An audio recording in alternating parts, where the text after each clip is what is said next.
J'arrive pas du tout à croire ce que je viens de lire. Je suis obligé de me mordre pour me réveiller peut-être, mais enfin, il faut vraiment mesurer, la chose. On va revenir, hein, sur, la chronologie du dossier parce qu'il y a vraiment des choses à dire. Mais vous ne rêvez pas.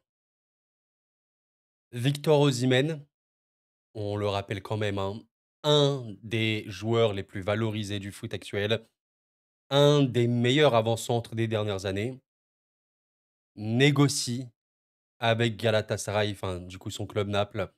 Et à l'heure où je m'exprime, Victor Osimhen est d'accord pour signer au Galatasaray. La source, c'est Fabrice Hawkins, c'est vous-même. Vous savez à quel point c'est une personne extrêmement fiable. Il est actuellement question d'un prêt. Les 2 clubs négocient encore. Alors on va être très clair, même si d'habitude je fais un peu le teasing, le suspense et tout, c'est le braquage du siècle. C'est un coup. Dans quel monde, notamment avec la saison, où Naples finit champion, on peut s'imaginer qu'Osimhen, une saison et quelques jours plus tard, va rejoindre Galatasaray. Qui au monde aurait pu prédire ceci? Et on va revoir la chronologie, comme je l'ai dit, mais vraiment, je tiens à le rappeler. Alors même si voilà, Transfermarkt, c'est pas non plus, je sais pas, la science ultime ou quoi, mais les valeurs marchandes, elles indiquent quelque chose. Vous avez un avant-centre qui a 25 ans, qui en toute fin d'année, les tout derniers jours de 2024, va faire 26 ans. Rendez-vous compte que l'âge, allez, 25, 26, 27, même 28 ans, c'est la fleur de l'âge. Et en vrai de vrai, avec les moyens actuels, si un joueur est en bonne santé, ben, à 30 ans, il peut atteindre à prime. On a même vu des joueurs à 33, 34 ans, ils atteignaient leur meilleur niveau. Donc, Osimhen, sans blessure majeure, il a surtout eu des fractures, lui, voilà, notamment au visage à un moment. Sans blessure majeure, c'est un gars, il joue 10 ans encore. Donc, on parle de ça. Donc, il a une valeur de 100 millions d'euros. Et Galatasaray, il va sûrement le faire. Et vraiment, alors, je sais pas s'il y a des supporters de Galatasaray qui m'écoutent. Je sais que j'ai quelques abonnés turcs, mais même si vous tombez sur cette vidéo, d'ailleurs, bienvenue à vous. Euh, enfin, il faut se rendre compte du truc. J'insiste là-dessus. On n'est pas en train de parler d'un joueur, voilà, aller de seconde zone ou quoi. Je sais qu'il a certaines limites au niveau de son jeu, mais il a une valeur marchande qui reflète sa capacité à être très dangereux sur un terrain et à marquer des buts, à se générer des occasions. Pour ça, il n'est pas du tout volé sa cote de 100 millions. Et pour vous dire, à l'issue de la saison 22-23, du coup voilà, le 15 juin 2023, ça fait un an et 2 mois environ, il était monté à 120 millions. Hein, donc c'était la cote évidemment la plus élevée qu'il a obtenue. Voilà, Naples a une saison beaucoup plus compliquée au niveau du collectif, beaucoup de choses ont changé. Il a quand même réussi à être plus ou moins performant. Oui, non, c'est choquant, c'est honnêtement choquant. Quand on regarde, les attaquants les plus valorisés du monde du football, alors là, c'est tout poste confondu. On a, voilà, Haaland, Vinicius, Kylian, Foden et tout.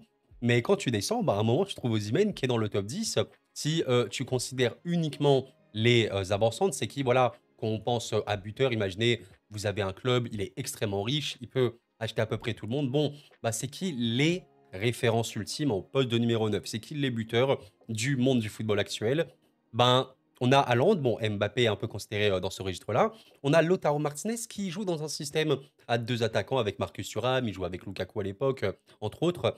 Et on a, bah, Victor Osimhen, voilà, même devant Kane, enfin égalité avec Kane au niveau de la cote, mais voilà, 25 ans, il est, parmi les plus jeunes. Ouais, voilà, on parle de ça. Et Galatasaray, en vrai, on n'en parle pas trop. Bon, c'est vrai que je parle pas, beaucoup, des championnats hors du top 5, mais il faut noter, que le championnat turc évolue, mais évolue bien. Et sincèrement, alors on avait souvent ce cliché de ouais, Galatasaray, les clubs turcs, ça prend des joueurs vieux, retraités et tout. En vrai, depuis quelques temps, la dynamique, je la trouve très, très inversée. Et le championnat turc commence à être de plus en plus compétitif. Bon, si tu as ce mec-là qui rejoint, effectivement, là, ça commence vraiment à ne plus rire du tout. Mais c'est vrai que quand on regarde l'effectif de Galatasaray actuellement, bon, c'est vrai que le gardien Muslera, il commence à vraiment être vieux. Il est de la Galatasaray depuis vraiment des années. Mais concernant les joueurs avec une cote bah, plus ou moins importante, alors le cher Davison Sanchez, qui a quand même une belle cote, hein, voilà, 28 ans, 18 millions, qui vraiment fait une bonne paire avec Nelson. Il y a quand même voilà, des joueurs bah, qu'on peut plus ou moins connaître. Bon, alors évidemment, il y a beaucoup, beaucoup de joueurs turcs. Lucas Torreira, on le connaît quand même un petit peu de nom. On peut évoquer évidemment le secteur offensif avec Ziyech. Évidemment, Ziyech, bon, il devrait normalement repartir, je crois. Mais voilà, ils ont eu Ziyech pendant un temps. Mertens, ok, il était vraiment vieux. Ils ont pu choper un nom quand même. Batshuayi, il faut quand même l'évoquer, hein, ça a été un joueur vraiment important à un moment. Alors voilà, oui, globalement, c'est des joueurs qui ont un peu perdu du rythme, voilà, qui ont perdu de leur niveau, qui, voilà, mais ont pu apporter à Galatasaray, ça c'est très très clair. Et bon, quand on regarde le classement de Galatasaray sur les 2 dernières saisons, en 22-23, tu fais 88 points, c'est vraiment vraiment beaucoup. Regardez s'il vous plaît, en 23-24, c'était ridicule. Alors il y avait 2 matchs en plus, il me semble. Fenerbahçe a également fait une saison choquante. Au final, tu finis premier, 92 buts marqués, 26 buts encaissés, tu gagnes 33 fois, enfin c'est n'importe quoi. Et je pense qu'on peut évidemment évoquer Mauro Icardi, c'est un peu la question parce que bah, Icardi, alors on en pense qu'on veut. Vous savez, moi en tant que supporter du PSG, j'ai un souvenir très mitigé d'Icardi. J'avais beaucoup d'espoir en ce joueur. Bon, bah, ça a mal tourné, que voulez-vous? Maintenant, à Galatasaray, Mauro, c'est pas un petit, hein. Je pense vraiment, vraiment qu'il est en train de marquer Galatasaray, comme rarement, hein, ces dernières années. C'est vraiment un joueur majeur. Et voilà, c'est vrai que quand on regarde les statistiques seulement de buts de Icardi à Galatasaray, bon, ça n'a pas de sens, hein. Quand tu vois la saison 22-23 en championnat, c'est 24 matchs, 22 buts. On peut même considérer les passes D, même si vous le savez, cette stat ne sert pas à grand-chose. 22 buts. Il y a un but enfin, il y a 1892 minutes jouées. Je pense qu'il a un ratio assez dingue. La saison juste après, 23-24, donc voilà, la saison qui vient de s'écouler, ben vous avez quoi? Vous avez encore une fois, bon là, il a joué plus de matchs, 25 buts quand même, donc il a un ratio peut-être moindre, mais il a marqué en Ligue des Champions, il a marqué en qualif de Ligue des Champions, il a marqué en Europa League. Clairement, Icardi, c'est un peu la question. Donc c'est vrai qu'Osimhen, sur le papier, oui, la plupart des clubs qui vont le faire, c'est une plus-value. Et voilà, on peut toujours débattre sur son apport, et cetera, dans le jeu et tout, mais à un moment, il y a des équipes qui ont besoin de buteurs. Il faut marquer des buts. Bah, si Osimhen vient, quid d'Icardi? Alors, est-ce que Galatasaray va jouer avec 2 avant-centres? Quid je sais pas, Osimhen, bon, il a quand même été habitué ces derniers temps à jouer vraiment en mode seule pointe avec, voilà, nourri par 2 ailiers notamment. Écoutez, intéressant, je vous avoue que je sais pas trop. Icardi, mine de rien, bon, bah, 31 ans, OK, cette saison-là qui arrive, qui est en cours, il va avoir 32 ans. Ouais, je pense qu'il lui reste encore quelques années, mais c'est vrai que ce potentiel prêt, dont on parle, c'est quoi? Est-ce que c'est un prêt qui va durer jusqu'à l'hiver? Est-ce que c'est un prêt qui va durer jusqu'à l'été, prochain? Dans l'absolu, OK, Galatasaray va pas le garder, très, très longtemps, hein, ça c'est clair, mais est-ce que Icardi pourra accepter ce genre de situation? Je sais pas. Bon, c'est chaud, je vous avoue que j'ai du mal à parler de ça, je comprends même pas comment c'est possible. Maintenant, la question, c'est comment c'est arrivé? Comment un joueur dans la fleur de l'âge qui est, on l'a vu, hein, dans le top 10 des attaquants les plus valorisés au monde, dans le top 4 des avancantes les plus valorisées au monde, qui a des capacités assez importantes pour le foot moderne, comment ce mec va aller en Turquie? Comment c'est possible? Sans, voilà, manquer de respect, vous avez compris, hein, mais ce n'est pas les standards, hein. Ce gars-là peut jouer titulaire dans la plupart des très gros clubs au monde. Comment c'est arrivé? Il était lié au PSG pendant un temps, il était lié à Chelsea. Au final, on se retrouve ici maintenant, c'est une folie. Et on le sait très très bien, mes chers amis, l'arrivée de Lukaku, vous l'avez suivi, je pense, à Naples, a complètement rabattu les cartes. On sait que Lukaku à Naples, ça a été officiel, on va dire, pas la toute fin du mercato, quand même quelques jours avant, une semaine, 10 jours, peut-être 2 semaines avant, je m'en souviens plus trop. Mais c'est vrai qu'on se disait: «Bon, Lukaku qui arrive à Naples, ben, Osimhen ne peut pas rester». Je pense que pour beaucoup, c'était bon. Osimhen a quitté Naples, il allait au PSG, il allait à Chelsea, je sais pas quoi, mais il ne pouvait pas rester. Au final, il est resté à Naples et c'est une gestion qui est calamiteuse. Alors, à qui la faute? Certains évoquent De Laurentiis, bon, il veut trop d'argent, je sais pas. Certains évoquent, l'agent de joueur, voilà, toujours les commissions, machin. Bah, certains évoquent même Osimhen lui-même qui voulait énormément d'argent. Chelsea n'a pas pu s'aligner au niveau du salaire. Quid de voilà, enfin quid, c'est pas le terme, mais à qui la faute? Si on doit trouver une faute à quelqu'un, à qui la faute? Mais voilà ce qu'évoquait Loïc Tanziel à la fin du mercato, Victor Osimhen, dont le transfert à Chelsea est très difficile, s'est montré très énervé contre son club, donc contre Naples ces dernières minutes. Bon, bah, l'attaquant pense qu'il ne partira pas à Londres, effectivement, c'est fini. Toutes les parties sur place essaient de trouver une ultime solution. Bon, on voit quand même qu'après ça, il évoquait qu'il y a eu une rupture totale. Osimhen et Naples a vraiment complètement, enfin, cessé le dialogue et tout. Il faut savoir que là, actuellement, je pense que Galatasaray, c'est aussi une manière pour lui de jouer, hein, forcément. Il a été mis à pied. Mis à pied, Victor Osimhen, avec ce qu'il a fait à Naples, il a été mis à pied. Enfin, il faut se rendre compte quand même du truc, c'est fou, hein, la gestion. Encore une fois, je suis pas là pour accabler quiconque, mais c'est dingue de se dire, regardez comment les choses peuvent évoluer vite.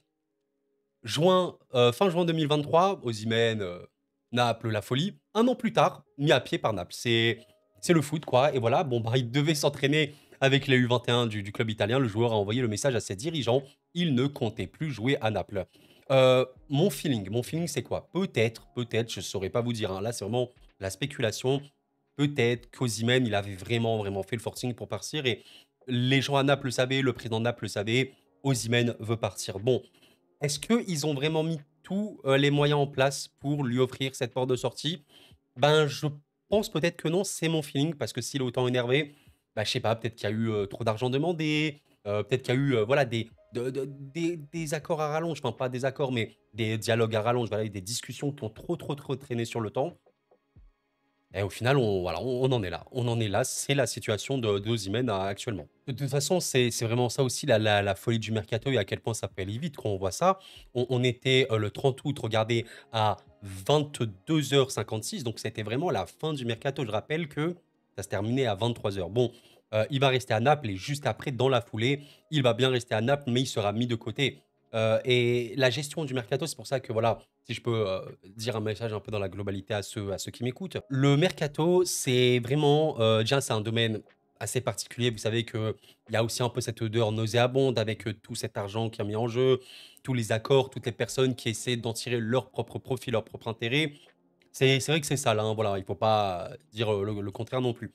Et au-delà de ça, la complexité de certains dossiers. Alors oui, il y a des dossiers, le club est intéressé par le joueur veut venir, tout le monde est d'accord, on signe et basta, ça prend 2 secondes et c'est fait. Mais quand vous avez, par exemple, le dossier Osimhen, il est intéressant. Quand vous avez des conflits d'intérêts, quand vous avez plusieurs clubs sur le truc, quand vous avez un président bah, qui essaie aussi voilà, de son propre intérêt en tirer le maximum d'argent, quand le dialogue entre le club et le joueur est rompu, quand vous avez même au sein du clan du joueur la famille, même potentiellement des amis, l'agent ou les agents qui chacun veut leur truc, leur commission, leur prix, machin. À un moment, c'est extrêmement toxique et je pense que c'est aussi pour ça qu'on voit de plus en plus de transferts qui finissent de manière assez bizarre. Qui finissent de manière assez bizarre. Alors, Osimhen, à un moment, il était lié à Al Ali, je crois, en Arabie Saoudite, qui lui proposait un salaire énormissime, hein, de 30 millions, je crois. Alors, il n'a pas accepté de ce que j'ai pu comprendre parce qu'il voulait quand même rester en Europe. Alors, je vous avoue que peut-être c'est un peu contradictoire. Alors peut-être que j'ai raté l'info parce que s'il veut beaucoup d'argent, bah, il va en Arabie, il en aura quoi. Mais apparemment ça bloquait avec Chelsea parce que Chelsea ne pouvait pas mettre autant d'argent. Alors c'était quoi le truc? Est-ce que c'était plutôt le transfert sec qui posait problème? On sait que De Laurentiis, notamment au PSG, demandait énormément, mais on parlait de trucs au-dessus de 120, 130. Bon, encore une fois, la réalité actuelle, c'est ça. Voilà, un des meilleurs avançants du monde va signer, très probablement à Galatasaray. Bon, bah, mes chers amis, c'est la fin de cette, réaction sur Osimhen qui va, quitter Naples et aller en Turquie. Moment assez dingue. On sait que la communauté turque, de football, elle est absolument exceptionnelle au niveau de ouais, de la communauté. C'est ultra intense. J'ose même pas imaginer l'accueil d'Osimhen s'il va à Galatasaray. Déjà qu'Icardi, c'était une folie, mais Osimhen, ne sous-estimons pas et ne dénigrons pas ce joueur absolument dingue dans le foot moderne. Ça va être choquant. Bon, les amis, n'hésitez pas à laisser un petit like avant de quitter la vidéo. Je vous en remercie. Avant de terminer, voilà, petit truc pas prévu, mais je viens de le voir. Bah, Danilo s'en va. Voilà, Danilo s'en va, mesdames, messieurs. Euh, Moi, voilà, en tant que supporter du PSG, j'ai beaucoup aimé Danilo. En tout cas, surtout sur ce qu'il dégageait, la personnalité, le cœur et tout. Voilà, bah, merci à toi, Danilo, le milieu portugais du PSG. Fais le voyage pour l'Arabie Saoudite. Bon, bah, c'est un peu, allez, j'allais dire dommage, les joueurs font leur choix, hein, ils veulent aller en Arabie Saoudite même à 20 ans, bah, ils font leur choix à un moment, voilà, ça c'est vraiment le choix de chacun. C'est vrai que l'Arabie propose beaucoup d'argent, ça peut être tentant, écoutez, c'est comme ça. Mais voilà, il est plutôt en fin de carrière, le Danilo, il a quoi, 31 ans, je pense 32, transfert estimé à 5 millions, bon, voilà. Mais bon, bah écoutez, petit hommage à Danilo quand même, j'ai beaucoup aimé le joueur, la personnalité en fait.